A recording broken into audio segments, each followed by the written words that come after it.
Hey, what's up, guys, and welcome back to another Real Madrid review. Real Madrid to Sevilla now. Sorry for this coming a little bit late.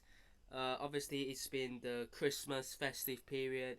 I've been really busy, to be honest, and I've just been really sick as well the last couple of days. So, I'm not even back in my 100% yet, but we're back.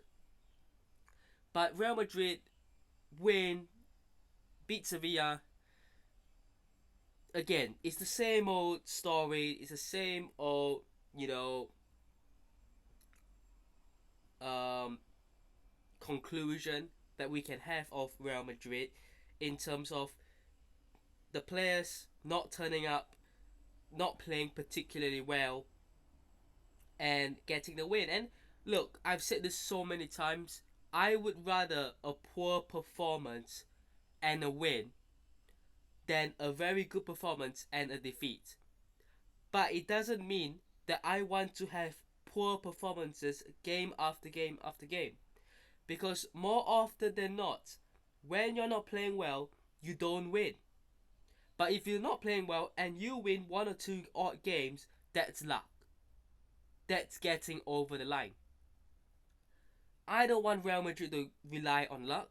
I don't want Real Madrid to rely on getting over the line. I want Real Madrid to be playing well, dominating, winning games comfortably, especially at home against teams, with all due respect, that are mid-table. Sevilla, good team, right? 10th, ninth. I think they went when they came into this ninth. We lost to Celta Vigo at home. That's a disgrace, right? These are the games. 4 points of Barcelona now. We were comfortably in the lead of La Liga, bottled that. Defeat to Celta Vigo, that's 3 points thrown away. All the shitty draws, Rayo Vallecano, Elche, Girona, all them draws, they add up. 6 points from those three games, plus the 3 points, 9 points.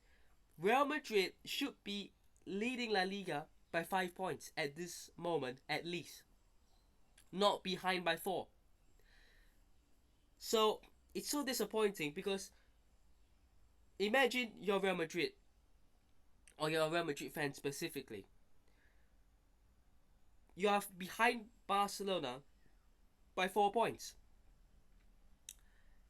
And now, the best you get from this team is relying on luck and relying on winning but not playing well.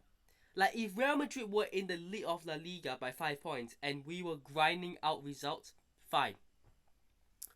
But when we are not, and we realize that we've already thrown away so many points, now we have to be playing so much better than this. There has to be a reaction. There has to be leadership, accountability. We've said this so many times, but there isn't. And again, Real Madrid win. What are you on about? What are you crying about? What are you, complaining about?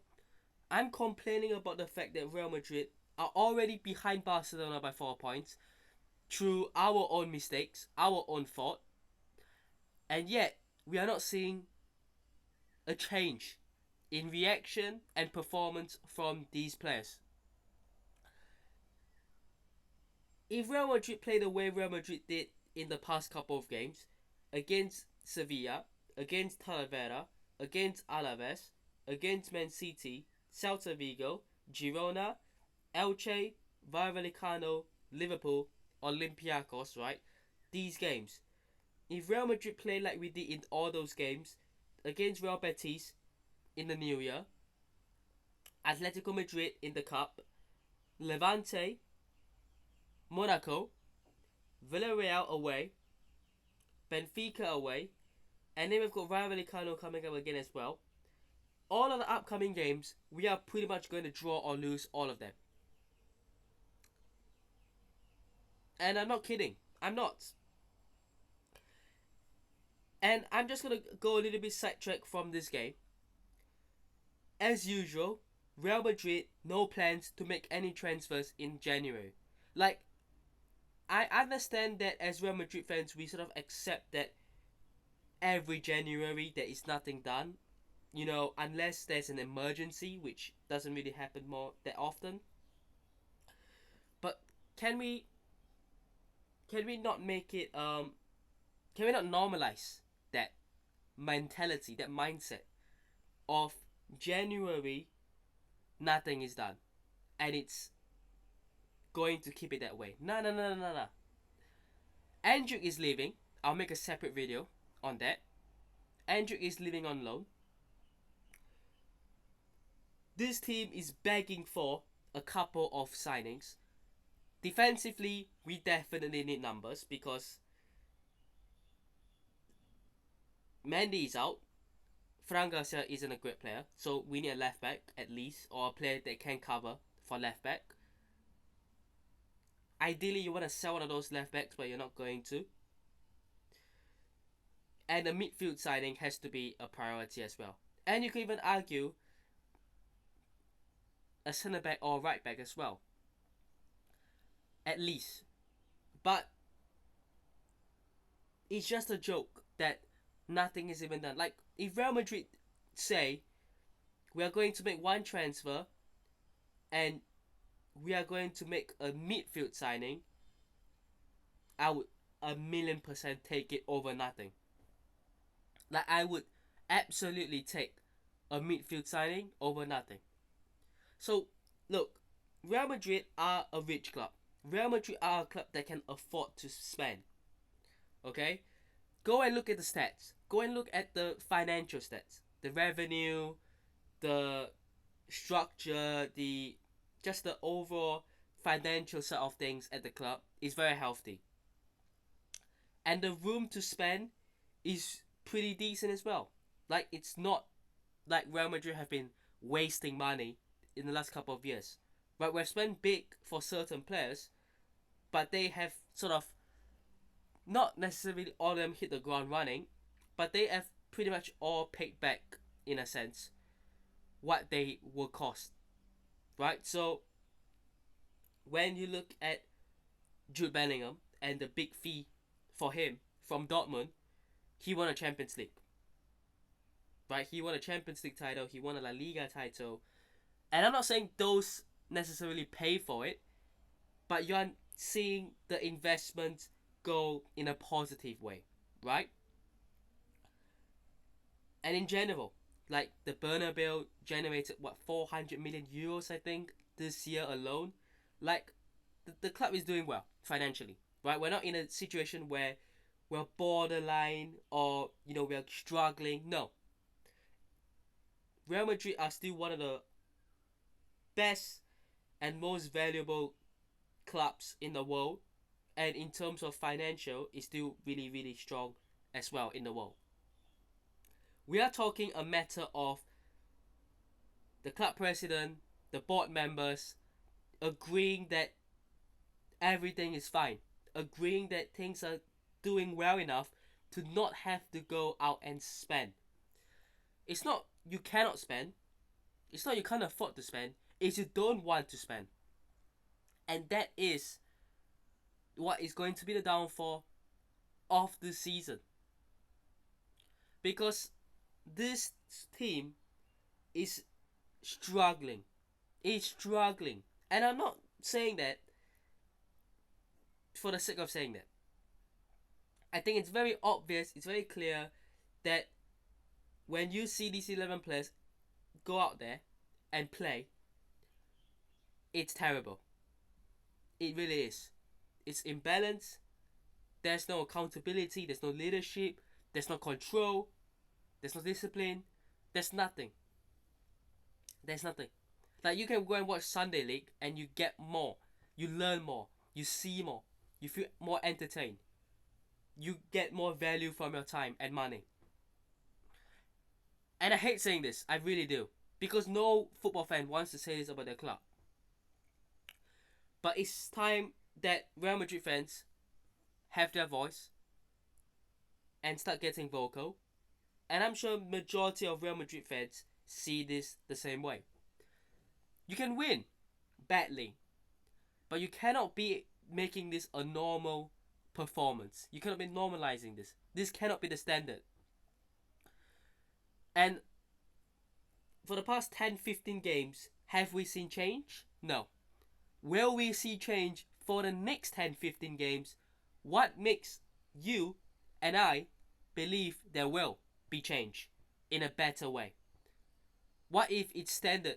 What if it's going to be normalized? This is going to be the next 15 games. Game after game, we're going to get the same performances. Or what if, even worse, it gets worse? You never know. So I'm really, really upset on and off the pitch with this football club right now because things are going in a mess. Things are a mess. From leading La Liga in a good position, right? You're not 10, 15 points clear, right? But you are 3 or 4, 5 points clear. That's decent. For a first season under Xabi Alonso, good. And he's been screwed by the players, by the club,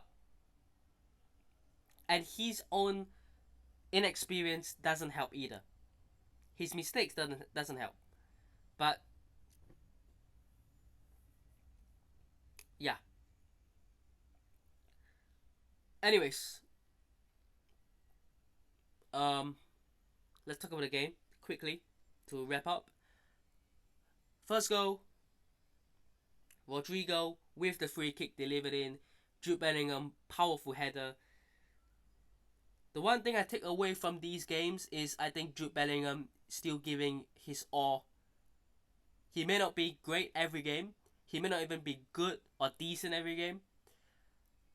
But he's one of the only voices out there that you hear after a game or before a game. And it's accountability. We need to be better. From him. He's saying that. Now, like I said, talking is cheap. And I think the actions speak louder than words. But what's one man supposed to do? Everyone else needs to be giving the positive attitude for change.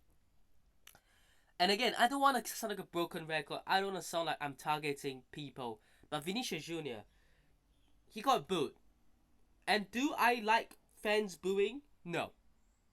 And usually, I have defended him so many times. I've said, when especially rival fans are, making noises and booing because they are, trying to get in his head, I say to him, ignore it.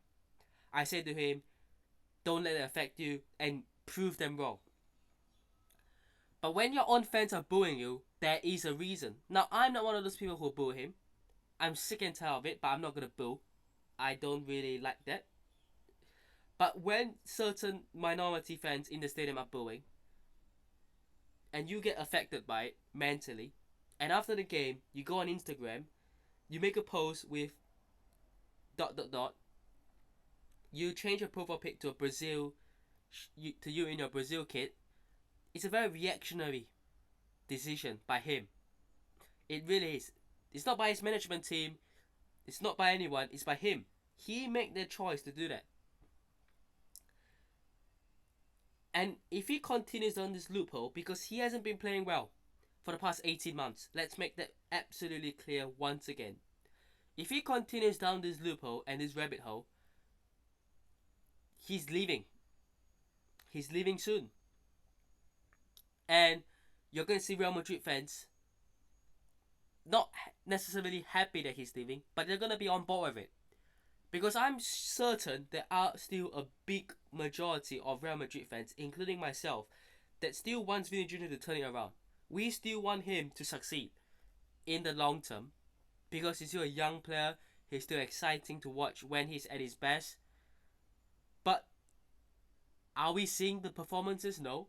We're seeing a lot more reactions off the pitch than on the pitch from him. Yeah, that's not the way to go by. Like, look at Rodrigo. He hasn't played pretty much the whole season for majority of games. Gets a couple of games, scores in a couple of games, doesn't talk much, just go out there and do your job. Perfect. Look at Bellingham, like I said. On the pitch, you can see when he's going in for 50-50s, when he's going in for sliding challenges, when he's going in for battles and duels. And after the game, he's still out there trying to make a point that the team isn't playing well. Everyone needs to be better. Accountability there. So I don't want to see, you know, excuses as to why Vinny Jr. can't do the same. On and off the pitch. There's two examples I've given you. I've given you on the pitch, Rodrigo, right? He is working hard on the pitch to be better. And Bellingham, right off the pitch, at least he's showcasing and he's modeling himself and the team in a good and positive way, at least to the fans. What he's saying in interviews and post-match conferences and whatever, he is at least calming things down and is assuring fans. Do you feel assured watching Vinny Jr. play and Vinny Jr. react? No. No. Anyways, second goal, Rodrigo gets tripped in the box, penalty, yes. Mbappe scores to actually equal Cristiano Ronaldo's calendar year goal tally for Real Madrid as the top, right? So I think it's 53, isn't it? I believe. But yeah, I mean, Kylian Mbappe has been and is by far the best player this season. Maybe not by far, because I think Thibaut Courtois is up there. But when you're talking of, yeah, I think those two are by far, right? But I think Mbappe has been slightly ahead, then Courtois, and then you could argue Bellingham in third. But yeah, Kylian Mbappe doing what he does best. Hopefully, individually, he's doing things. Hopefully, as a team, we wake up. But yeah, that's gonna be it. Hope you guys have enjoyed today's video. Hit the one did. Subscribe to channel on already. There will be a couple of videos I believe coming up before the New Year's. Like I said, the Endrick video and a couple more. And then the preview for Real Betis will be in the New Year already. And yeah, we'll get into the New Year. But it's been a terrible year overall for Real Madrid. Let's hope 2026 will be better. Although I'm not particularly hopeful and optimistic the way things are going right now. But you can only hope, right? So that'll be it. And yeah, peace.